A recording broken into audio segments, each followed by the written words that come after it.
کیا اب کے آلے کی مرمت کی ضرورت ہے؟ ہم مفت تشخیص پیش کرتے ہیں، بغیر کسی فون سفر کے اب کے دروازے سے لے کر واپس کرتے ہیں۔ مرمت سے پہلے قیمت بھیجتے ہیں اور صرف اب کی منظوری کے بعد آگے بڑھتے ہیں۔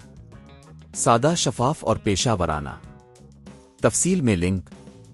ڈائسن SV12 ویکیوم کلینر کی موٹر کی تبدیلی کا یہ دوسرا مرحلہ ہے۔ اس مرحلے میں ہم موٹر کی تنصیب اور وائرنگ کو درست طریقے سے کرنے کا طریقہ سیکھیں گے۔ اگر آپ نے پہلا مرحلہ مکمل کر لیا ہے تو آئیے شروع کرتے ہیں۔ ایک، اجزاء کی تیاری۔ سب سے پہلے اپنی موٹر اور ضروری اوزار جیسے پلاس اور سکریو ڈریورز کو تیار رکھیں۔ یہ یقینی بنائیں کہ آپ کی نئی موٹر مکمل اور صحیح ہے۔ دو، موٹر کی جگہ۔ موٹر کو اس کی مخصوص جگہ پر رکھیں۔ اسے اس جگہ پر رکھیں جہاں پرانی موٹر تھی۔ تین، وائرنگ کی جانچ۔ موٹر کے ساتھ آنے والی وائرنگ کو چیک کریں کہ آیا یہ صحیح ہے یا نہیں۔ اگر وائرنگ میں کوئی نقص ہے تو اسے تبدیل کریں۔ چار، موٹر کی تنصیب۔ موٹر کو اپنے مقام پر رکھیں اور اسے سکریو ڈرائیور کی مدد سے صحیح طریقے سے فٹ کریں۔ اس بات کو یقینی بنائیں کہ موٹر درست طور پر فٹ ہو گئی ہے اور کوئی خلا نہیں ہے۔ پانچ، وائرنگ کا کنیکشن۔ اب وائرنگ کا کنیکشن کریں۔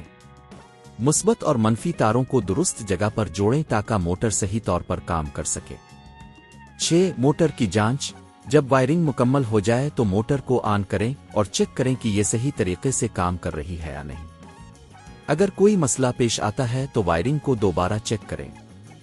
7، اجزاء کو دوبارہ جمع کرنا۔ اگر موٹر صحیح کام کر رہی ہے تو ویکیوم کلینر کے باقی اجزاء کو دوبارہ جمع کریں۔ 8، حفاظتی نکات۔ یاد رکھیں کہ کوئی بھی کام کرنے سے پہلے ویکیوم کلینر کو مکمل طور پر بند کریں اور پاور کیبل کو نکال دیں۔ 9، اختتام۔ اس مرحلے کے ساتھ اب کی ڈائسن SV12 ویکیوم کلینر کی موٹر کی تبدیلی مکمل ہو گئی ہے۔ اگر آپ کو فنی مسائل درپیش ہیں تو کسی تکنیکی ماہر سے رابطہ کریں۔ کیا اب کے آلے کی مرمت کی ضرورت ہے؟ ہم مفت تشخیص پیش کرتے ہیں، بغیر کسی فون سفر کے اب کے دروازے سے لے کر واپس کرتے ہیں۔ مرمت سے پہلے قیمت بھیجتے ہیں اور صرف اب کی منظوری کے بعد آگے بڑھتے ہیں۔ سادہ، شفاف اور پیشہ ورانہ۔ تفصیل میں لنک۔